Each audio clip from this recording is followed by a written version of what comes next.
SP प्रत्याशी राम भुआल 25,000 मतों से आगे चल रहे हैं। तो सुल्तानपुर से ये बड़ी जानकारी आपको बता रहे हैं, एसपी प्रत्याशी राम भुआल 25,000 मतों से आगे। सुल्तानपुर से बीजेपी प्रत्याशी मेनका गांधी देखिए पीछे चल रही है।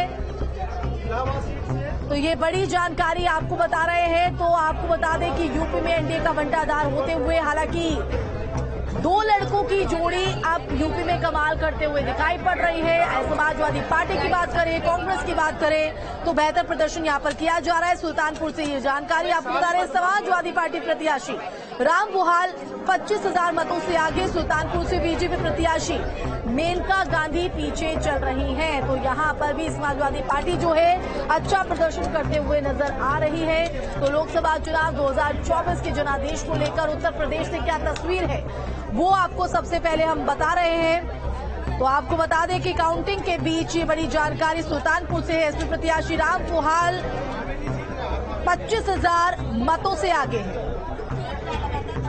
तो वहीं बीजेपी प्रत्याशी मेनका गांधी पीछे चल रही है। उनको मात देते हुए एसपी प्रत्याशी राम भुआल नजर आ रहे हैं, जो कि 25,000 मतों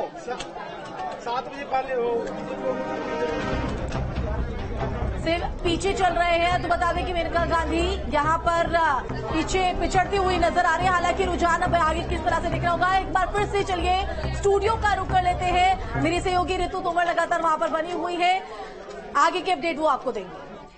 बिल्कुल आशिमा, देखिए बहुत बड़ी जानकारी है। दिग्गज हैं ये जिनकी खबरें अभी आप सुन रहे थे। बात करें मेनका गांधी की, महेंद्र नाथ पांडे की, साध्वी ज्योतिरंजन की या स्मृति ईरानी की, ये तमाम वो बड़े चेहरे हैं जो कि गढ़ हैं, जिन्होंने बड़ी मेहनत की है अपनी सीट पर और ये हारते हुए नजर आ रहे हैं, पीछे चल रहे हैं। हालांकि आंकड़े बदल सकते हैं, अभी बहुत वक्त बाकी है। धीरेन्द्र जी, मैं आपके पास आऊंगी। देखिए जिस हिसाब से तस्वीर देखने को मिल रही है, बड़े बड़े दिग्गज की जो नैया है वो फंसी हुई दिखाई दे रही है।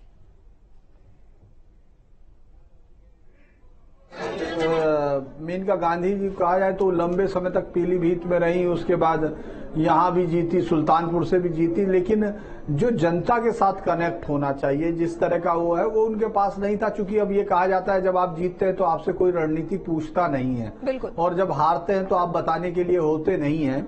लेकिन आप ये देखिए कि किस तरह से इन पूरे सारे चेहरों को आप गौर कीजिए। पिछली बार चंदौली से बड़ी मुश्किल से जीते थे, लेकिन उसके बाद भी उनको लगता था कि मोदी लहर उनको जिताएगी, क्योंकि ये हर एक कैंडिडेट से अगर आप बहुत उनसे बातचीत करो और बहुत अनफॉर्मल बातचीत होती तो कहते तो जीतते तो मोदी है, वो जीतते तो हम है, हारते तो मोदी हैं, अगर हारेंगे तो मोदी हारेंगे।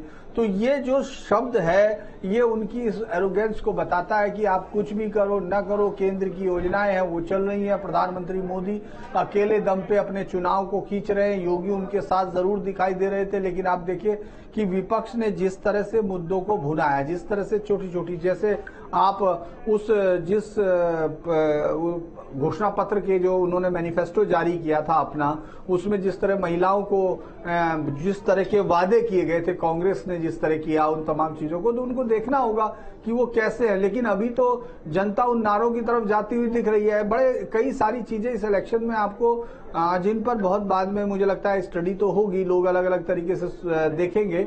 लेकिन आप ये सोचिए जिस कश्मीर के नाम पर हो रहा था वहां लोगों ने वोट किया, वहां लंबे समय तक, और उन दोनों परिवारों को हरा दिया जिन दोनों परिवारों से लगातार पिछले आजादी के बाद से 370 को लेकर केंद्र सरकारें डील करती थी, जिनको राजनीति में खुली छूट थी, उनको आम जनता ने वहां हरा दिया।